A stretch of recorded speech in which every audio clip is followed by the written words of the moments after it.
बिस्मिल्लाहिर्रहमानिर्रहीम। अस्सलाम वालेकुम नाज़रीन। कानून की दुनिया में बात करेंगे कि खान साहब को आज तौहीन अदालत केस में से बरी कर दिया गया। जो शोकॉज नोटिस था तौहीन अदालत का इस्लामाबाद हाई कोर्ट के चीफ जस्टिस की तरफ से, उसको वापस ले लिया गया। दूसरी तरफ जो हुकूमती वकील साहब थे, जो एडिशनल अटार्नी जनरल साहब थे, उन्होंने पॉइंट रेज़ किया कि खान साहब ने गैर मशरूत माफ़ी नहीं मांगी है, और उन्होंने हवाला दिया निहाल हाशमी साहब के केस का कि उनकी एग्ज़ाम्पल भी हमारे सामने है। इस तरह से उन्होंने अदालत को असिस्ट किया कि ये जो नोटिस है, क्योंकि शोकॉज नोटिस था तौहीन अदालत का, तो इसमें गैर मशरूत माफ़ी ज़रूरी है, वो नहीं मांगी गई है, इसलिए इसके ख़िलाफ़ कार्रवाई की जाए, शोकॉज नोटिस को वापस ना लिया जाए, केस डिस्पोज ऑफ ना किया जाए। बहरहाल अदालत ने ये रिमार्क्स दिए कि हम इमरान खान साहब के कंडक्ट और बयान हल्फी से जवाब से मुतमिन है, इसलिए हम शोकॉज नोटिस वापस लेते हैं, तौहीन अदालत की प्रोसीडिंग्स ख़त्म करते हैं। अब जो क्वेश्चन है कि why without unconditional apology high court ने नोटिस कैसे वापस लिया?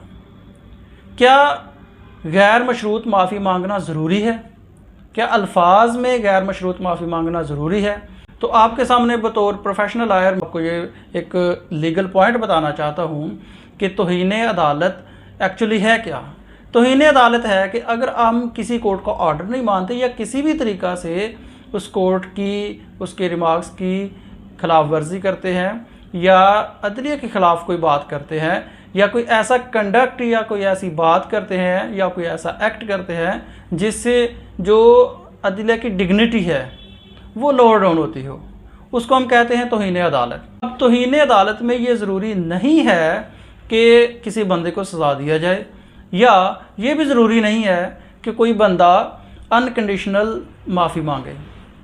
तौहीन अदालत की सज़ा तो ज़रूर होती है, वो दी भी गई है, यूसुफ रज़ा गिलानी साहब को दी गई है, निहाल हाशमी साहब को दी गई है, दानियल अज़ीज़ साहब को दी गई है, तलाल चौधरी साहब को दी गई है, सज़ा कानून में मौजूद है। लेकिन अगर कोई बंदा माफ़ी मांग लेता है और कोर्ट उससे सेटिस्फाइड हो जाती है, तो वो जो नोटिस होता है शोकॉज का, वो वापस ले लिया जाता है। ये नॉर्मल रूटीन में होता है, अक्सर प्रैक्टिस में भी ऐसा ही होता है कि तौहीन अदालत की कार्रवाई में जो बंदा, जिसको जो कंटेमनर एलिजिबली होता है, वो आके माफ़ी मांग लेता है, केस ख़त्म हो जाता है। इस केस में स्पेसिफिकली ये पॉइंट रेज़ किया गया कि गैर मशरूत माफ़ी नहीं मांगी गई।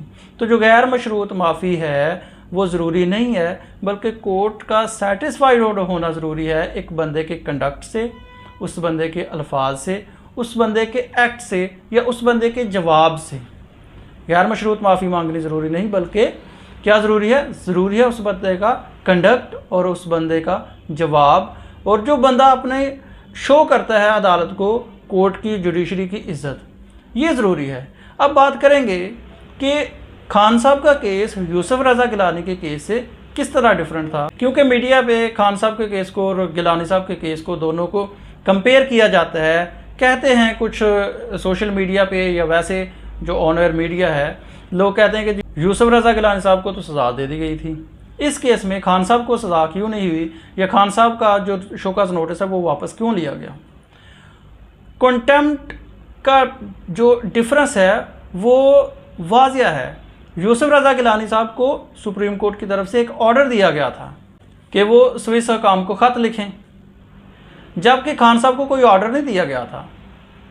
और खान साहब ने जो एक बात की थी लीगल एक्शन लेने की, उस अल्फाज से जुडिशरी को ऐसा लगा, चीफ जस्टिस साहब को ऐसा लगा कि उनकी बात से बादी नज़र में कंटेम्प्ट ऑफ कोर्ट होती है, जो जुडिशरी है उसकी डिग्निटी लोअर डाउन होती है, तो उनको एक नोटिस दे दिया गया कि आके एक्सप्लेन करें। जबकि गिलानी साहब को एक स्पेसिफिकली ऑर्डर दिया गया था, और बार बार ऑर्डर दिया गया था, और बार बार मौका दिया गया था, लेकिन उन्होंने फिर भी बात नहीं मानी, तो उनको सज़ा दे दी गई। इस केस में यकसर मुख्तलिफ है, दोनों का किसी भी तरह से कोई कंपेयर नहीं किया जा सकता, और ना ही निहाल हाशमी साहब के केस से, तलाल चौधरी साहब के केस से इसको कंपेयर किया जा सकता है, क्योंकि ये जो तौहीन अदालत तो जब हाई कोर्ट ने कह दिया कि बनती है, तो बनती है, लेकिन उस नेचर की नहीं बनती थी जिस नेचर की वो यूसुफ रज़ा गिलानी साहब की थी। इसलिए इस केस में ना तो गैर मशरूत माफ़ी कोई भी तौहीन अदालत को गैर मशरूत माफ़ी की ज़रूरत नहीं होती, बल्कि अपने कंडक्ट की ज़रूरत होती है। कोर्ट को शो करना होता है कि हम इज़्ज़त करते हैं, हमसे गलती हो गई, नेक्स्ट टाइम हम मुहतात रहेंगे। तो ये खान साहब ने शो कर दिया, जबकि यूसुफ रज़ा गिलानी साहब के केस में ऐसा कोई सीन ही नहीं था। उनको एक स्पेसिफिक ऑर्डर दिया गया था, वो नहीं माना था। शुक्रिया।